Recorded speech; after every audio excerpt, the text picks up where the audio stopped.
नमस्कार दोस्तों, आप सभी का फिर से एक बार बहुत बहुत स्वागत है मेरे चैनल मिथिका में, जहां मैं आप लोगों को ऐसी नई नई कहानियां सुनाती हूं जो आपने पहले कभी नहीं सुनी होंगी। तो चलिए आज की कहानी शुरू करते हैं। और आज मैं आप लोगों को सुनाने जा रही हूँ कहानी जापान के 6 प्रसिद्ध योकाई की। कप्पा। कप्पा एक प्रसिद्ध योकाई है जिसे हर जापानी व्यक्ति जानता है। इस जीव का शरीर हरे रंग से ढका होता है और इसके हाथ और पैरों की जगह पंख होते हैं। कप्पा की एक विशिष्ट विशेषता उसके सिर पर लगी हुई प्लेट है। जब ये प्लेट टूट जाती है या सूख जाती है तो ये प्राणी कमजोर हो जाता है और अंत में मर जाता है। कप्पा नदियों और दलदलों जैसे पानी के किनारे के स्थानों में रहता है और उन लोगों के साथ खिलवाड़ करता है जो दुर्भाग्य से उन जगहों पर तैरने की गलती करते हैं। कप्पा उन लोगों के पैरों को खींचकर उन्हें डूबने के लिए मजबूर करते हैं। उनका पसंदीदा खाना है खीरा और कप्पा माँ की खीरे से बनी हुई सुशी रोल इस जीव के नाम पर रखी गई है। ओनी। ओनी की सबसे करीबी चीज जो पश्चिमी दुनिया के पास है वो है ओगर। उनकी त्वचा के एक जैसे नहीं होते हैं, हालांकि लाल और नीला सबसे आम रंग होते हैं। ओनी के 1 या 2 सींग होते हैं, बड़े नुकीले दांत और नुकीले पंजे होते हैं।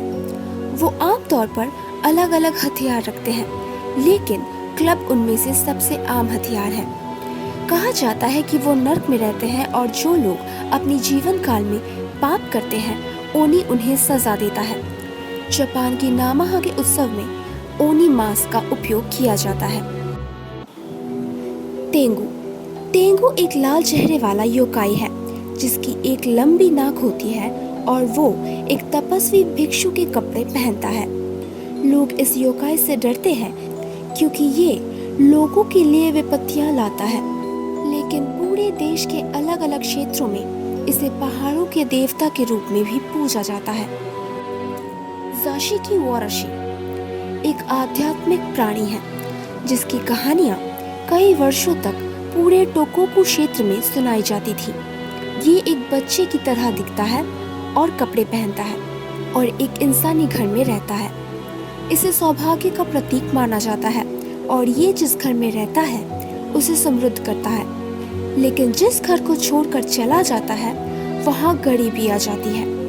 हाल ही में मीडिया ने एक लॉज में जाशिकी वाराशी रहता है कहकर बहुत से लोगों का ध्यान आकर्षित किया था और अब कई सेलिब्रिटीज वहां रहने के लिए आते हैं, जिस वजह से ये एक लोकप्रिय लॉज बन चुका है। रोकुरो कुबी।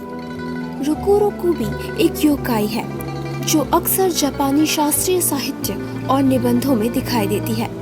ये पहली नजर में एक सामान्य इंसान की तरह दिखता है, लेकिन इसकी गर्दन बहुत लंबी होती है। कुछ प्रकार के रोकुरोकु भी हैं जिनकी गर्दन उनके चारों ओर तैरती रहती है और कुछ अपनी गर्दनों को अपने मर्जी से बढ़ा सकते हैं। एक केस ये भी है जिसमें इन्हें योकाई के रूप में नहीं बल्कि एक अजीब बीमारी के रूप में वर्णित किया गया है और एक डॉक्यूमेंट है जो कहता है कि 1810 में एक लंबी गर्दन वाला आदमी का अस्तित्व था। दिलचस्प बात यह है कि माना जाता है दक्षिण पूर्व एशिया के देशों में जैसे कि मलेशिया, दक्षिण अमेरिका और चाइना में भी इसी तरह का रहस्यमय प्राणी मौजूद है। आजुकी अराई। आजुकी अराई एक योकाई है जो आजुकी बीन्स को बिना किसी विशेष कारण के नदी के किनारे धोती है। ये जीव जापान में व्यापक रूप से पहचाना जाता है और ये पूरे देश में कई क्षेत्रों में दिखाई देता है। इस जीव को दिए गए नाम भी अलग अलग जगह पर अलग अलग है और कुछ क्षेत्रों में माना जाता है कि ये लोगों का अपहरण जैसे कुछ बुरे काम भी करता है, जबकि कुछ अन्य क्षेत्रों में इसे सौभाग्य का प्रतीक माना जाता है। अगर आप भी इसे देखना चाहते हैं तो आप किसी नदी के आसपास इसे ढूंढ सकते हैं।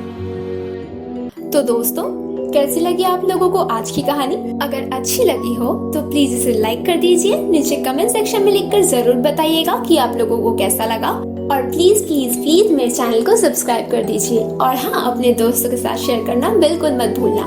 मैं आप लोगों से मिलूंगी अगले हफ्ते एक और नई कहानी के साथ।